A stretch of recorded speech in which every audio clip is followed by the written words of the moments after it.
We were invited to a feast with a local Bedouin tribe. And then at one point, the leader of the tribe, our host, stood up and he began to explain some of the Bedouin customs. The Bedouins are some of the people of the land, some of the native Judeans that are still keeping alive many of the same customs and traditions that you find all the way back into biblical times. So the first thing he did was to point to the coffee we were drinking. He said, now, sharing a cup of coffee together is as binding as any legal document that we have here in the West. When two parties are in a disagreement and they finally come to an agreement, instead of bringing in the lawyers and signing some contract, they share a cup of coffee. Because to eat and to drink together was a sign that we are now friends. We can no longer go to war. He then pointed to the tent that we were all sitting in. He says, notice how there's three sides covered and one side is open to the desert. Every Bedouin tribe is going to have this central meeting room. And it's a sign to all travelers that there's a place for you. You can come, get out of the sun, rest in the shade, be refreshed.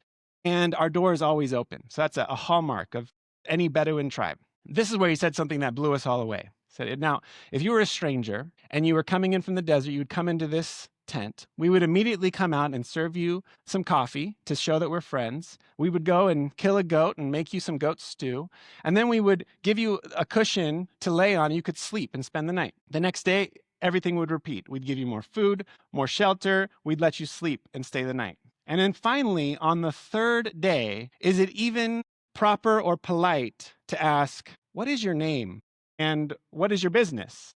I had heard of Middle Eastern hospitality before, but it was there that it finally really sunk in about just how important it was. Our poor group, bunch of seminary students, at the height of summer in Judea, I don't know if we would have survived if it wasn't for all of the modern amenities. But you realize being in the harsh desert, why hospitality is so vital. It's not just a polite part of their culture. This is life and death. You extend hospitality to strangers because they might not make it through the night.